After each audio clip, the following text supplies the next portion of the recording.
L'Islande attire par ses paysages légendaires et l'ampleur de ses espaces naturels qui concourent à une forte image environnementale, peut-être un peu surestimée.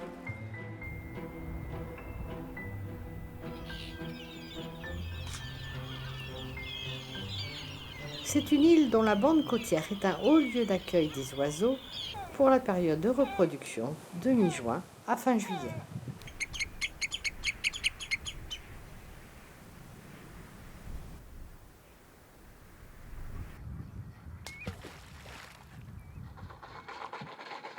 L'agriculture bat son plein en cette période estivale. L'enneigement, 8 à 9 mois de l'année, exclut céréales et maraîchage. Seulement 20% du territoire sont exploités et dévolus à la culture fourragère, indispensable pour nourrir les nombreux moutons qui, passé l'été, sont rassemblés en bergerie.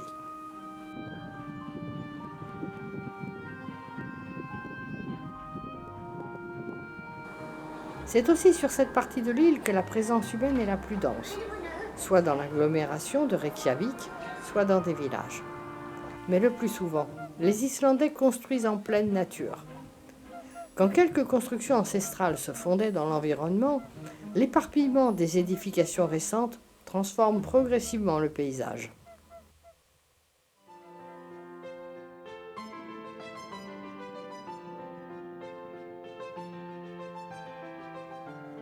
Depuis la mer jusqu'à l'intérieur des terres, la fonte estivale des nombreux glaciers, accentuée par le réchauffement climatique, augmente considérablement les volumes d'eau.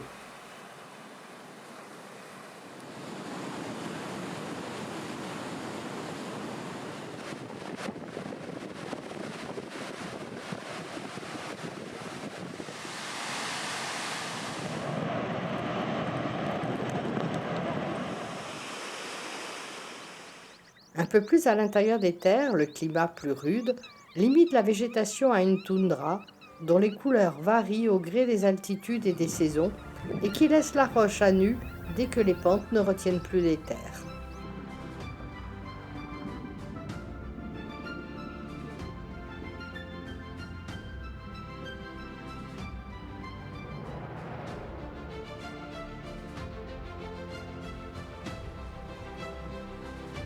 C'est au cœur de l'île, sous un ciel le plus souvent plombé, que les immenses déserts, noirs et stériles, ponctués de points d'eau, laissent les sensations les plus fortes.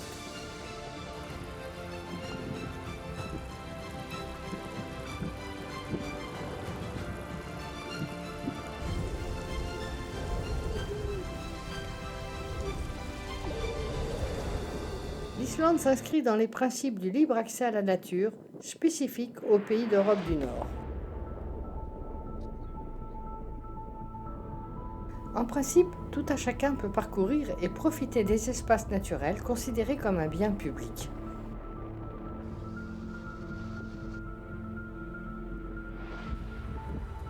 Il est donc surprenant de voir un peu partout des kilomètres de clôtures sans nécessité agricole probante et qui ne ménagent que rarement les accès aux piétons.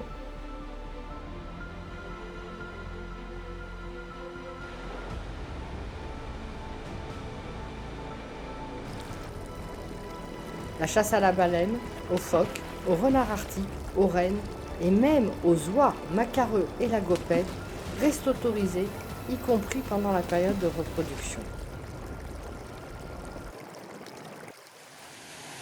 L'image virtueuse de l'Islande tient au fait que, dotée d'un très grand potentiel géothermique et hydraulique, elle affiche 99% de l'énergie produite, décarbonée et renouvelable.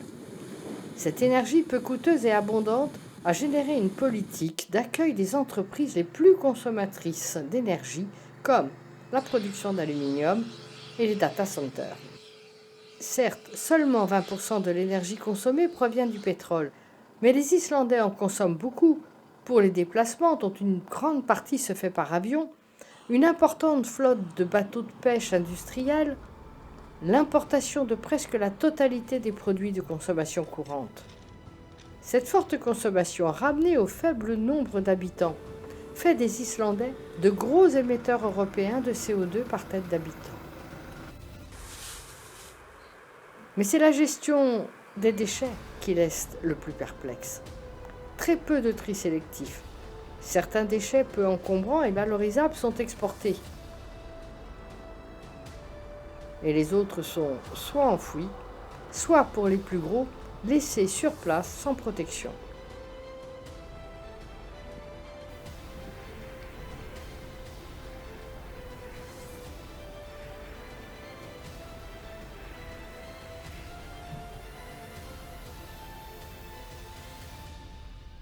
La très faible densité de population fait que ces impacts restent encore résorbables.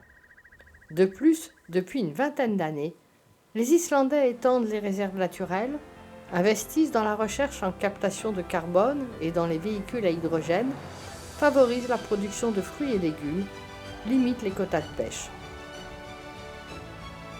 Espérons que tout cela soit efficace pour conserver le paysage et l'environnement exceptionnel de l'Islande.